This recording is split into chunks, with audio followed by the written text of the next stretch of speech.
This is Barbas, just doing God's work. Dante, get out of there! You're in danger! Go on, get lost. Hello there, Sir from 17 once again. This is my DMC, Dante Must Die, video walkthrough.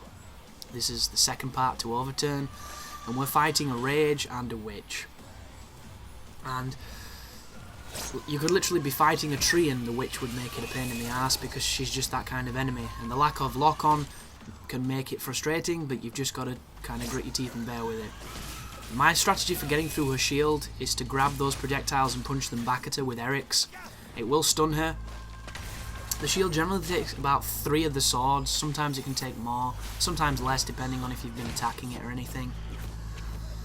One of the best ways to consistently deal good damage to this bitch without her flying away or without her bouncing around and you spending more time chasing than, DPSing, is to pull her towards you in midair and use the Y with Eric's to punch her into the ground, because she's so, buoyant that she bounces up towards you at the exact height that you're stood, and you can continue to just keep punching her into the ground, essentially.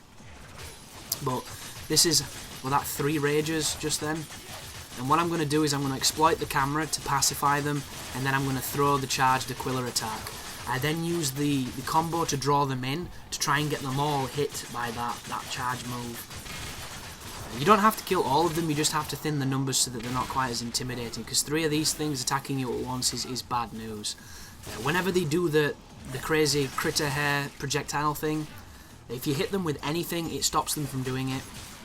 I get a sneaky suspicion you can probably parry the hair, but I've never tried. Or the spikes, or whatever you want to call them. But you notice, even when you grab them, it stops them from doing it. And they're not elemental, so you can do any kind of attack you want. So I always go with the area of effect, damaging demon moves, because they're so powerful and so useful. And you'll notice, I don't really mess about with the demon dodge on these enemies, mainly because I don't enjoy fighting them, so I don't care as much about the style. That's probably to a detriment, because I'm not dealing the same amount of damage as I would if I timed the attacks and penalised them with the damage buff, but I generally end up cheesing these enemies anyway. I generally end up doing the Aquila stun move when I've got one on its own, just so that it's safe and simple. And once I show you, you've kind of got a go-to move if you're struggling, which I do think is useful. And that's what this guide's about. This guide's about helping people. A lot of people seem to think that I make this stuff to kind of flesh out my own ego. Don't get that at all, and I hope I don't come across as thinking I'm amazing at everything, because the only people that think they're amazing at everything are dictators and serial killers. Dictators? That's not even a word. Dictators. Jesus Christ. My brain is dying. It's full on just gone. Necrosis. Done.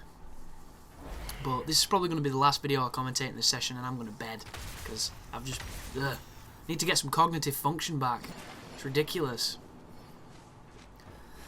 But more traversal, as you turn this corner you're going to get another Rage and a couple of the flying ladies. If you shoot the ladies with the shotgun, you can knock them off the edge and they will die environmentally. I know that's probably not what the people recycling bags were hoping for, but it still counts. And then you can focus on killing the Rage. He's on his own, so he's simple. It's just one of those things where, if you're like me, even simple scenarios you can still get beat up, because it's just how it works. And who knows, maybe it makes the videos more entertaining. If you're a person who's a perfectionist and a good player, you're probably really frustrated, but I can't help that, unfortunately.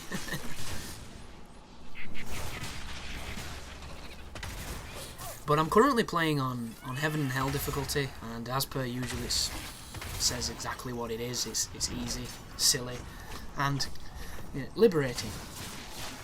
Because there's nothing better than killing the bullet sponges that this game has for bosses in a bullet. That is fun. And I think once we kill Bob, I'm going to start talking about the bosses, because after Bob there's only 3 more, I believe.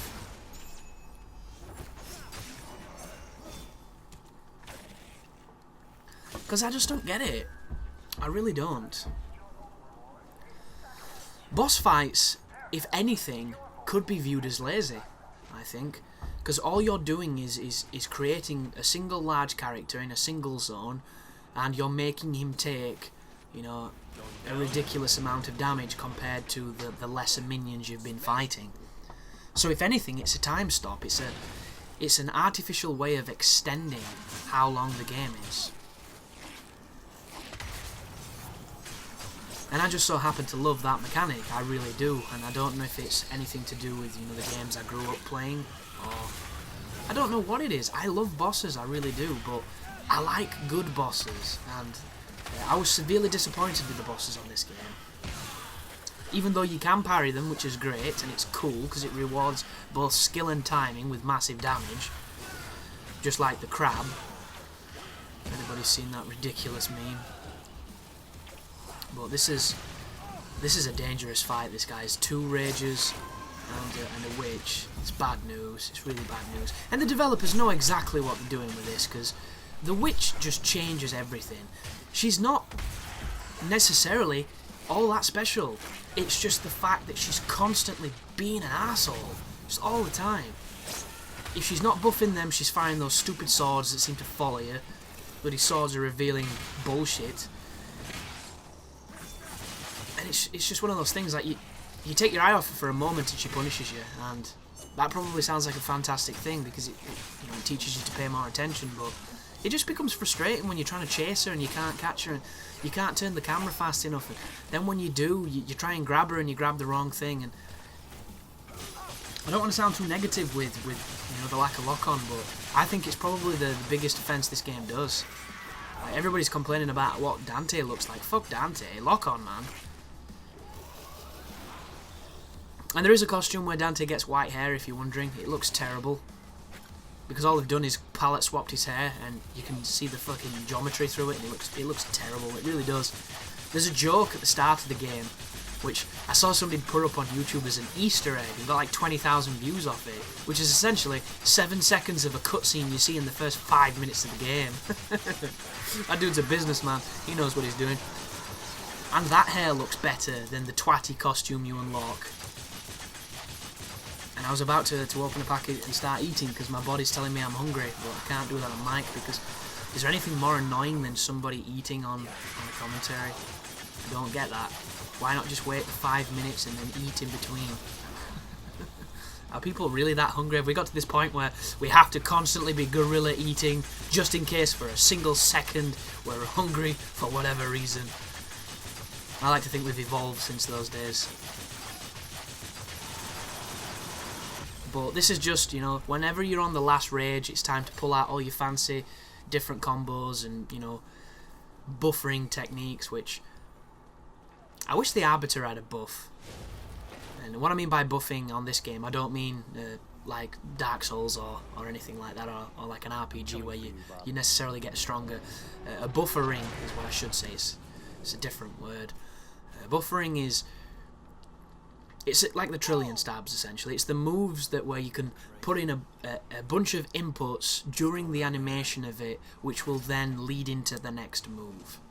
And there's probably a much more technical way of explaining it, but essentially it enables you to have a move that can keep a group of enemies isolated, and in the animation of it you can be inputting the next sequence of moves to immediately come out of the combo and then into another one. And I like those kind of moves simply for crowd control. For crowd control, to set up things like a drive and then have fun with that type of stuff. But this game, the only weapon I think that does it is the sword. Everything else doesn't seem to have anything like that, and I think that's a shame. Because one of my main criticisms of this game, and you notice I say criticism because I'm not complaining, I'm just saying this is something that I thought would have been different, and it's something that I would have made differently, is the weapons. The weapons in this game are cool, they're fun, they're a level of imaginative that's, you know, higher than the average game, but not quite top tier, I would say, and there's not enough. And there are plenty of weapons, don't get me wrong guys, but the one thing that the game makes the mistake of is I knew every single weapon on this game except for one before the game came out. And that to me is bad marketing. Because I thought if they're that eager to show this many weapons, there must be plenty they've not shown. And I was wrong. And I think that's a mistake.